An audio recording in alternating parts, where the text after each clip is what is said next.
Olá, pessoal, como vocês estão? Espero que muito bem. Eu sou Amanda Chaves Pinheiro, professora de Sociologia do IF Sudeste MG, Campo Juiz de Fora, e hoje a gente vai falar de um sociólogo dos mais importantes.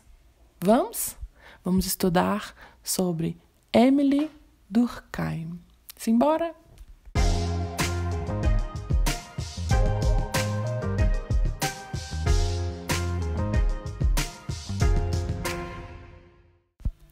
Os escritos do sociólogo francês Émile Durkheim tiveram um impacto duradouro e fundante na sociologia moderna. Émile Durkheim, nascido em 1858 e falecido em 1917, é considerado o pai da sociologia acadêmica, pois foi o autor que sistematizou, definiu e aplicou a sociologia nas universidades da França no final do século XIX. Na segunda metade do século XIX, a Europa e a França viviam grandes conflitos sociais, como a ocorrência de diversas insurreições e revoluções. Durkheim, nesse contexto, tinha uma grande preocupação com a estabilidade da ordem social. Para isso, ele precisava entender os mecanismos de funcionamento da sociedade da sua época. Os escritos de Durkheim cobriam uma ampla variedade de temas. 3 dos principais temas que ele abordou foram a importância da sociologia como ciência empírica, a ascensão do indivíduo e a formação de uma nova ordem social, e as fontes e o caráter da autoridade moral na sociedade.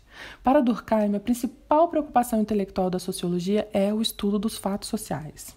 Ao invés de aplicar métodos sociológicos ao estudo de indivíduos, os sociólogos devem analisar os fatos sociais, aspectos da vida social que moldam nossas ações como indivíduos, como o estado da economia ou a influência da religião. Durkheim argumentava que a sociedade tem uma realidade própria, que a sociedade é mais do que simplesmente ações e interesses de seus membros individuais.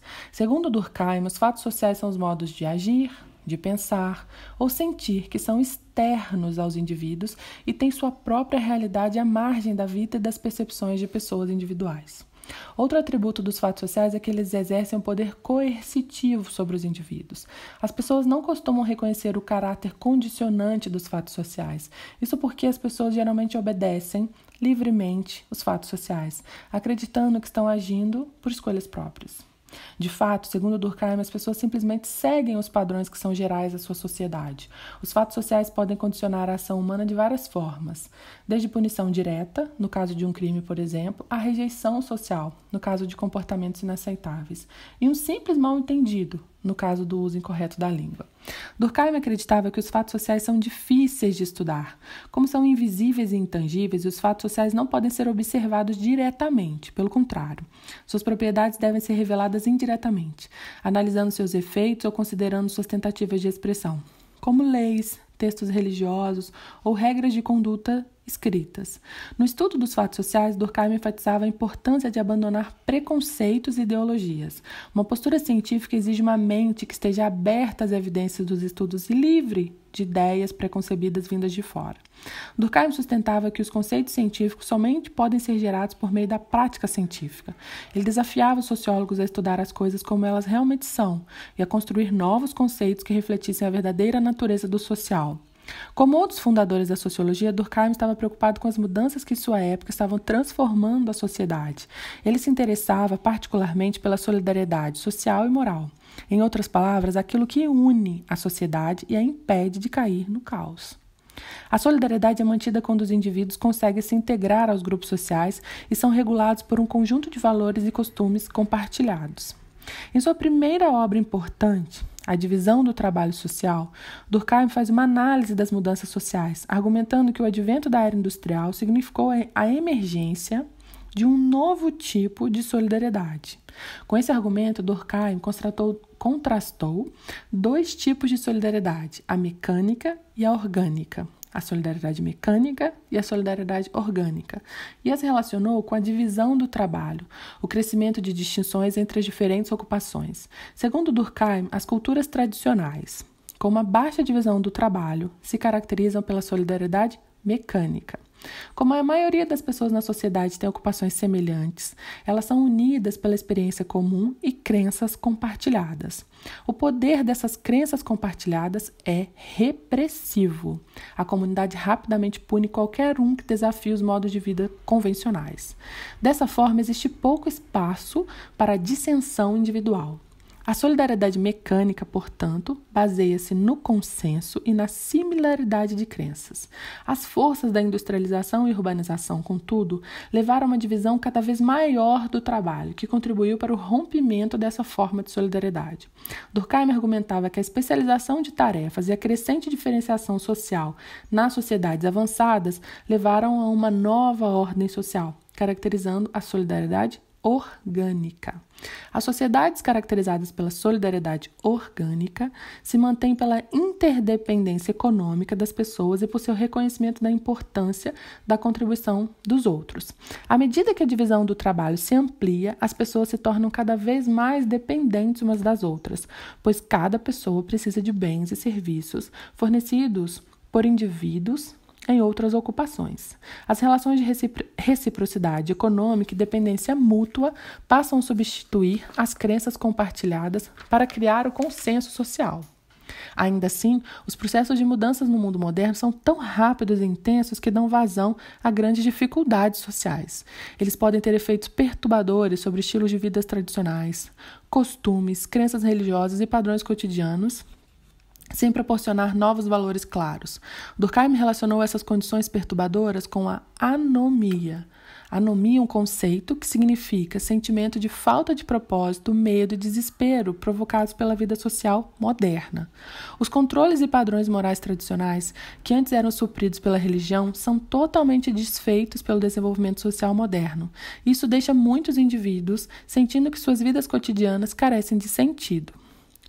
Um dos estudos mais famosos de Durkheim dizia respeito à análise do suicídio. O suicídio parece ser um ato puramente pessoal, resultado da infelicidade pessoal extrema. Todavia, Durkheim mostrou que os fatores sociais exercem uma influência fundamental sobre o comportamento suicida, sendo a anomia uma dessas influências. As taxas de suicídio apresentam padrões regulares a cada ano. E esses padrões devem ser explicados sociologicamente.